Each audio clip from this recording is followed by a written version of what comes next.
오늘의 말씀은 역대하 16장 9절 말씀입니다. 역대하 16장 9절 말씀의 앞부분을 우리 한번 읽어보도록 하겠습니다. 시작! 여호와께서는 온 땅에서 온전히 여호와께 몸을 맡기는 사람을 찾고 계십니다. 여호와께서는 그런 사람들을 강하게 해주시기를 원하십니다. 아멘. 여러분, 전사님이 여러분에게 두 가지 그림을 보여줄 건데 어느 것이 진짜고 어떤 것이 가짜인지 한번 구분해 보시기를 바랍니다. 첫 번째 그림! 와, 이렇게 계란 후라이가 두 개가 있는데요. 자, A와 B 중에 어떤 것이 진짜일까요? 자, 둘 다 맛있어 보이는 계란 후라이인데 과연 정답은 무엇일까요? 정답은 B였습니다. 자, 그럼 두 번째 문제. 고기! 와, 이렇게 고기도 나오는데 야, 이번엔 더 구별하기가 어려운 게 둘 다 연기가 나고 있어요. 자, 이 그림, 고기 그림의 진짜와 가짜는 무엇일까요? 진짜를 한번 찾아보세요. A와 B 중에 어떤 것이 진짜일까요? 하나, 둘, 셋. B! 진짜 고기는 B였습니다. 자, 마지막 문제. 더 어렵게 한번 문제를 내보겠습니다. 와, 여기 보면 아주 귀여워 보이는 아기 사진이 두 가지가 있는데 A와 B 중에 어떤 게 진짜 아기일까요? 와, 진짜 이건 너무 어렵네요. 자, 과연 어떤 것이 진짜일지 3초를 드릴 테니까 맞춰보세요. 3, 2, 1. 정답은 A였습니다. 와, 정말 진짜 아기 같았는데, 야, 어떤 게 진짜인지 구분하기가 너무 힘드네요. 자, 어떤가요, 여러분? 진짜와 가짜를 구분하는 게 굉장히 어렵지 않나요? 그런데 오늘 전사님이 낸 이 퀴즈에만 진짜와 가짜가 있는 게 아니라 예배를 드리는 우리 중에도 진짜와 가짜가 있다는 거 알고 있나요?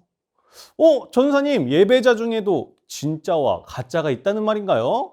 네, 맞아요. 예배자 중에도 진짜 예배자와 가짜 예배자가 있답니다. 오늘의 말씀 주제는요, 바로 예배인데요.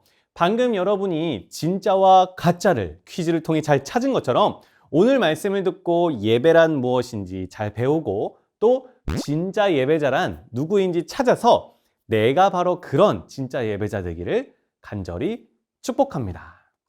자, 첫 번째, 하나님과 가까워지는 예배. 하나님이 이 세상을 창조하시고 사람을 만드셨어요. 하나님이 처음 사람을 만드셨을 때 사람을 너무나 행복한 존재로, 기쁨이 끊이지 않는 존재로 만드셨어요. 항상 기뻐하고 웃음이 끊이지 않는, 슬픔이 없고 고통이 없는 존재로 지으셨답니다. 어떻게 처음 인간은 이렇게 항상 행복할 수 있었을까요? 그건 바로 하나님은 인간을 하나님과 연결된 존재로 만드셨기 때문이에요. 하나님과 연결된 존재로 하나님과 가까이 있었기 때문에 성경이 없어도 하나님의 기쁘신 뜻을 알 수 있었고 항상 하나님의 사랑을 가까이서 받았기 때문에 행복할 수 있었어요. 좀 어려운 말로 교제라고 하는데 이렇게 하나님과 가까이 할 수 있는, 교제할 수 있는 존재로 인간은 만들어졌다는 거예요. 그런데요, 이 연결이 툭 끊어져 버렸어요. 왜 끊어졌을까요? 맞아요. 바로 죄 때문에. 그래서 슬픔도 없이 죽음도 없이 항상 행복했던 그 인간의 행복이 사라져 버려요. 왜? 죄로 인해서 하나님과의 연결이 툭 끊어져 버렸으니까. 이전까지는 언제든 하나님과 가까이 할 수 있었던 존재인 인간은요, 이제 죄인이 되어서 하나님과 가까이 할 수 없는 존재가 되어버려요. 왜? 하나님은 죄와 가까이 할 수 없는 깨끗한, 거룩한 분이시니까요. 하나님과의 연결이 그렇게 끊어진 인간은요, 겉으로 보기에는 살아있는 것 같지만 곧 말라버려서 죽음을 맞게 되는 존재가 되어버렸답니다. 마치 물속에 있어야 하는, 물속에서 살아야 하는 물고기가 물 밖에 던져지면 곧 사는 것 같지만 곧 말라 죽는 것처럼, 또 마치 땅속에 뿌리를 박아야 하는 나무가 뿌리를 박지 못해서 곧 말라버리는 것처럼요. 그런데 이런 인간을 하나님은 너무 사랑하셨기 때문에 포기할 수 없었답니다. 그래서 하나님은 떠나서 말라 죽어가는 인간에게 이걸 주시는데 그게 바로 예배라는 거예요. 얘들아, 너희는 나와 가까이 살 때에만 행복할 수 있는 존재로 만들어졌단다. 얘들아, 너희는 나를 알고 나와 교제할 때에만 살 수 있는 존재, 생명이 있는 존재로 만들어졌어. 그런데 너희가 나를 떠났구나. 하지만 나는 너희를 내버려 둘 수가 없단다. 그래서 너희에게 나에게 다시 가까이 나올 수 있는 걸 줄 텐데 그것이 바로 예배란다. 예배를 너희에게 줄게. 하나님이 이런 마음으로 우리에게 예배를 주신 거예요. 따라해 볼게요. 하나님과 가까워지기 위해 예배를 주셨다. 하나님과 가까워지기 위해 예배를 주셨다. 여러분 꼭 기억하세요. 사람은요, 하나님과 가까이 지내야만 살아갈 수 있는 존재, 그렇게 생명이 있는 존재로 처음에 만들어졌어요. 이거는요, 따질 수 없는 사실이에요. 왜? 하나님이 처음부터 사람을 그렇게 만들으셨다는 걸 아셔야 돼요. 하지만 죄로 인해 에덴 동산에서 쫓겨난 인간에게 다시 나와 가까이 지내자 하고 주신 것이 무엇이라 했죠? 바로 예배예요. 명심하세요. 이 예배가 없으면 사람은요, 살아있는 것 같아도 금방 말라 죽는 존재랍니다. 이 예배를 통해 하나님과 가까워지는 것 말고는요, 인간은 참된 행복을 찾고 누릴 수 없어요. 그래서 하나님께서 예배를 우리에게 주셨는데 구약시대에는 제사라는 형태로 주셨어요. 제사를 어떻게 드렸죠? 동물에 우리의 죄를 대신 지우고 그 짐승을 불로 태워서 하나님과 가까워졌어요. 그런데 이걸요, 하나님과 가까워지고 싶을 때마다 매번 짐승을 잡아 죽여서 제사를 드렸답니다. 하지만 이제 신약시대에 와서는 어떻게 해주셨죠? 동물이 아닌 거룩한 예수님이 오셔서 뇌죄를 다 짊어지시고 십자가에서 단번에 한 번에 죽으셨어요. 그 결과 예수님을 믿는 자들은 이제 제사가 아니라 다 자유롭게 언제든지 하나님께 가까이 나와서 예배할 수 있는 존재가 되게 해주셨답니다. 중요합니다. 예배가 왜 만들어졌다고요? 따라해 볼게요. 하나님과 가까워지기 위해 예배를 주셨다. 하나님과 가까워지기 위해 예배를 주셨다. 우리는 예수님이 허락해 주신 이 예배를 통해서 하나님과 가까워지는 거랍니다. 사람은요, 그렇게 하나님과 가까워질 때에만 진짜 행복, 진짜 살아있음을 느낄 수 있게 만들어졌답니다. 자, 우리 이렇게 서로에게 축복해 줄까요? 예배를 통해 하나님과 가까워지자. 예배를 통해 하나님과 가까워지자. 그런가 하면 두 번째는요, 하나님께 전심을 드리는 예배입니다. 하나님과 더 이상 가까이 할 수 없던 죄인인 사람에게 하나님은 예배를 선물로 주셨다고 했어요. 그런데 그 예배를 하나님께서 선물로 주시면서 우리에게 이 반응을 원한다고 말씀하세요. 에? 선물에 대한 반응이요? 그거는 당연히 기쁨과 감사 아닐까요? 맞아요. 그런데 이것들을 좀 어렵게 말하면 이렇게 단어로 표현할 수 있어요. 따라해 봅시다. 전심. 전심. 하나님은요, 우리가 이 예배라는 선물을 받고 그 반응으로 하나님에게 전심을 보이길 원하세요. 우리가 예배를 통해 드려야 할 전심, 이 말은요, 아침, 점심, 밥 이런 걸 얘기하는 게 아니라요. 전심은 이런 뜻이에요. 따라해 볼게요. 하나님께 마음 전부를 드림. 하나님께 마음 전부를 드림. 이게 바로 전심이라는 뜻입니다. 하나님은 우리가 예배에 대한 반응으로 전심을 드리기 원하세요. 그런데 여러분, 이게 쉬울까요? 어려울까요?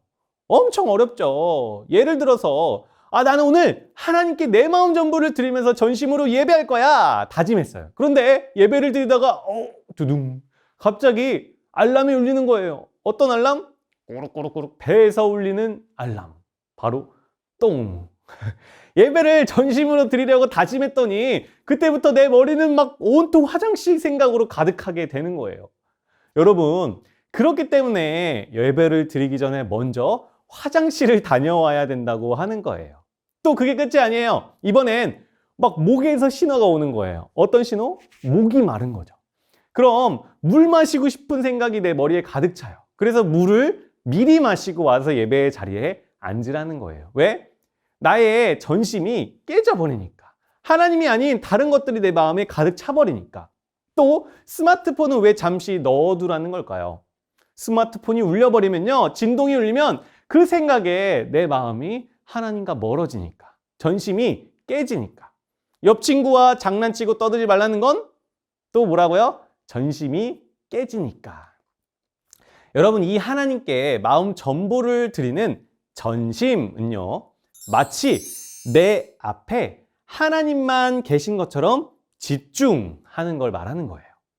화장실도, 목마름도, 친구도, 스마트폰도 아닌 이 장소에, 이 자리에 나와 하나님만 있다고 생각하고 집중하며 예배하는 것이 전심으로 드리는 예배입니다.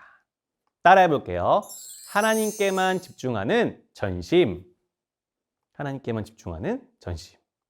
사랑하는 친구들, 우리가 그렇게 전심으로 하나님께 집중하며 예배할 때 하나님이 정말 찾으시는, 인정하시는 진짜 예배자가 된답니다. 그리고 그렇게 진짜 예배자, 전심으로 드리는 예배하는 사람들이 되면, 하나님이 찾으시는 예배하는 사람이 되면 하나님이 우리에게 이렇게 축복해 주신다고 약속하세요. 잠언서 8장 17절. 나를 사랑하는 자들이 나의 사랑을 입으며 나를 간절히 찾는 자가 나를 만날 것이니라. 하나님과 만나는 복을 얻게 된대요. 또 역대하 16장 9절. 여호와의 눈은 온 땅을 두루 감찰하사 전심으로 자기에게 향하는 자들을 위하여 능력을 베푸시나니. 아멘. 사랑하는 친구들, 하나님은요, 이 말씀을 통해 오늘도 전심으로 하나님을 찾고 예배드리는 자들을 진짜 예배자라고 부르시고 그렇게 찾고 계세요. 여러분은 어떤 모습으로 하나님께 예배드리고 있나요? 하나님께 집중하기보다 다른 생각들이 내 마음에 가득 차 있진 않나요? 하나님께 내 마음 전부를 드리며 집중하는 예배를 드리길 힘쓰는 진짜 예배자들이 되기를 축복합니다. 그래서 하나님이 나의 예배드리는 그 모습을 보시고는, 와, 너의 마음이 전부 나에게 집중되어 있구나. 내가 너를 만나줄게. 내가 너에게 능력과 생명과 기쁨과 행복을 줄게. 이렇게 칭찬을 듣는 귀한 여러분이 되기를 간절히 축복합니다. 말씀을 마치겠습니다. 사람은요, 하나님과 가까이 있을 때에만 행복할 수 있고요, 참 생명을 누릴 수 있는 그런 존재로 만들어졌어요. 하지만 죄로 인해 죄인이 되면서 하나님과 멀어져 버렸죠. 그런데 하나님은 그런 인간을 포기하지 않으시고 예수님을 보내주셔서 다시 하나님께 가까이 나올 수 있도록 예배를 주셨답니다. 그리고 그 예배에 대한 우리의 반응은 무엇이라 했죠? 두 글자? 전심. 예배를 드릴 때 다른 어떤 생각이 내 마음에 가득 차는 게 아니라 하나님께 마음 전부를 드리는 전심이 우리에게 있어야 합니다. 그렇게 하나님께만 집중하며 예배하는 자에게 하나님은요, 와, 너희가 진짜 예배자구나 인정하시면서 만나주시고 우리가 이 땅에서 살아갈 능력과 힘을 주신답니다. 이 사실을 꼭 기억하고 전심으로 예배드리기를 힘쓰는 진짜 예배자들이 되기를 간절히 축복합니다.